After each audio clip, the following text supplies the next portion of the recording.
Wala pa mga solid subscribers, no? So ito, ang papanoorin naman natin ngayon, guys. A very big shout muna kay Justin Time, no? Kanya po itong video na to, no? Ito po yung dance break na SB19, no? Na Cream Zone sa Perth, guys, no? So nakipanood natin, guys, no? Yung dance break nila before, no? Ito sa Cream Zone, no? Pero ngayon, guys, sa Perth naman, no? So ang obserbahan ko dito, no? Is kung ano yung improvements na nagawa nila since nung last na pinerform nila itong dance break na to, no? Kasi tandaan nyo, guys, no? Once na pineperform nyo ang isang choreography, no?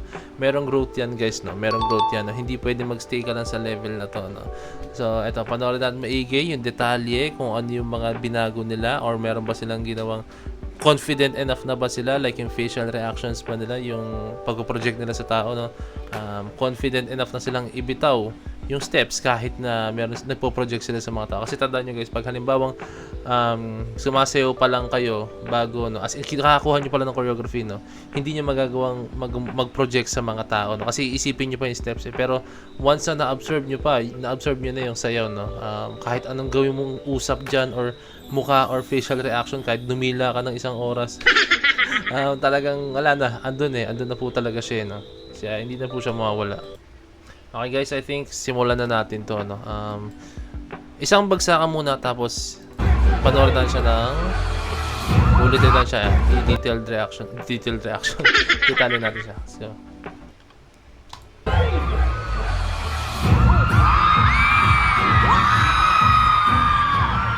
shoutout sa abs instead. Ooh.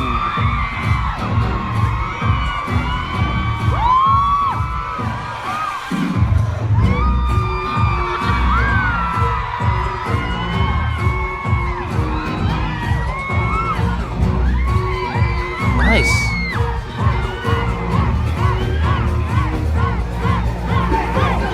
Okay. Meron na akong gusto sabihin doon, pero I think balikan natin yung choreography, guys. Okay? Balikan natin, ah. Unang-una sa lahat, shoutout sa abs ni Stel.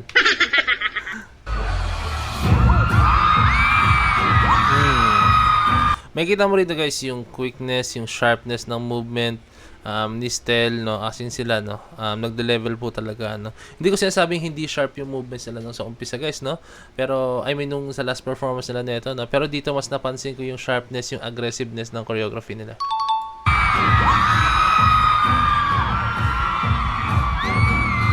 Pati yung yung yung si Stel medyo dumidila-dila siya. Mas magaan sila tingnan dito, no? And isa ka pang sa inyo, guys, no.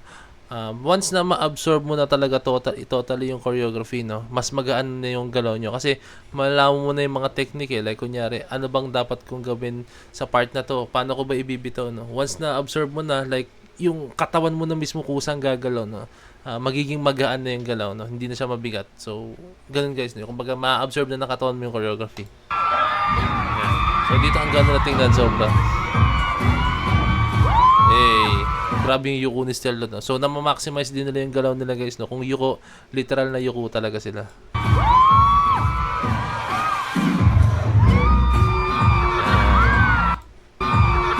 May kita nyo si Justin dumila pa, no? Dumila pa siya, no? Yan, ito, itong part na to. Yan, nakadila siya. Yan, kita niyo nakadila, no? So, tulad na sinabi ko kanina, no, makakapag-project na kayo pag halimbawang gamay niyo na po talaga yung steps, no? So, yan, isa yan sa mga pwede nating basehan, no, na talagang kabisad na po talaga yung choreography na to ng Cream Zone, okay?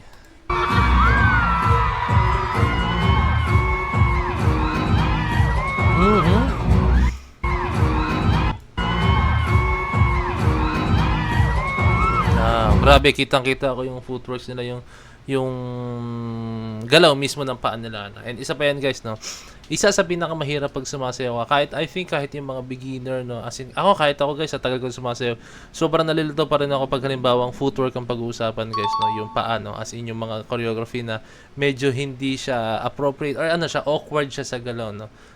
Yung coordination kasi ng kamay, upper body sa paa, no, not all the time.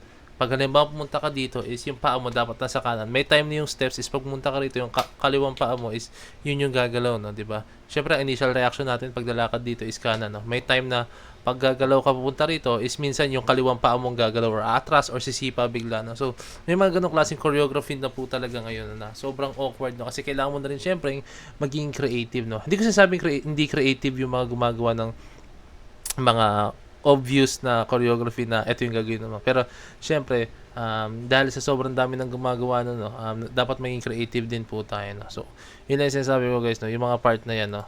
Ayan, yung mga footworks. Kasi mahirap po talaga, no? Pero makikita nyo dito sa paa nila, sa footworks nila, napakagaan po talaga. Yan nyo. Yan, yung part na yan guys, sa binti natin, pag ginawa nyo yung choreography na yan, ang ano yan, ang bigat, no? As in, nakakangalay sa paa yan, lalo na kung hindi kasanay sa mga footworks masyado na choreography, no? Pero syempre, SB19, no? Yung training nila, as in, hindi pwedeng hindi nila ma-master yung footwork, upper body, yung core, yung hand movements, yung I think pati yung mga basic like yung mga hits, yung mga head isolations or kung ano mga klaseng isolations guys, no?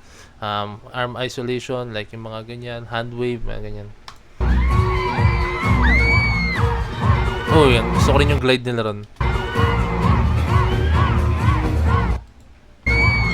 Ayan, nag-glide sila ron. Nag-glide sila ron pero medyo maliit lang siya, no? Medyo ito, tatay niya.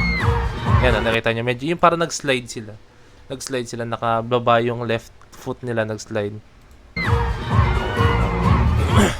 Sa mga hindi nakaalam ng glide, imagine nyo na lang yung ginagawa ni Michael Jackson na moonwalk. Yan, isa yan sa mga example, no? Actually, ang tawag talaga sa moonwalk, if I'm correct po guys, no?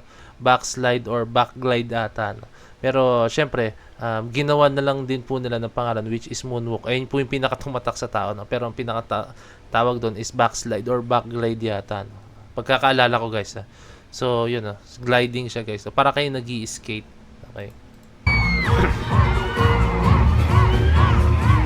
Ang linis eh, pati yung glide nila, oh. Diba?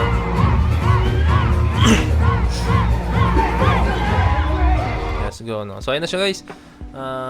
For me, nag-improve siya. Sobrang grabe. Sobrang daming points na nakita ko doon na nag-improve sila, no?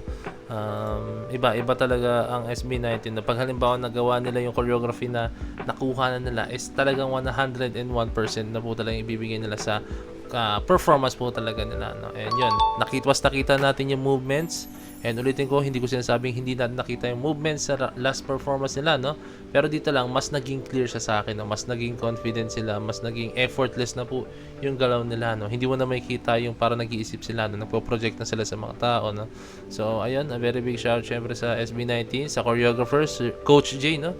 Coach J, no? Sa napakasolidong dance break na binitawan mo naman, no? Solid mo talaga gumawa ng choreography, no? So, ayun lang guys, I hope na-enjoy nyo itong video ito as much as I did, no? Syempre, huwag nyo kalimutan na mag-leave a like, subscribe, and kalirig na notification bell na para lang nyo pag nag-release ng bagong video. So, this is Point signing out. Peace. Let's go.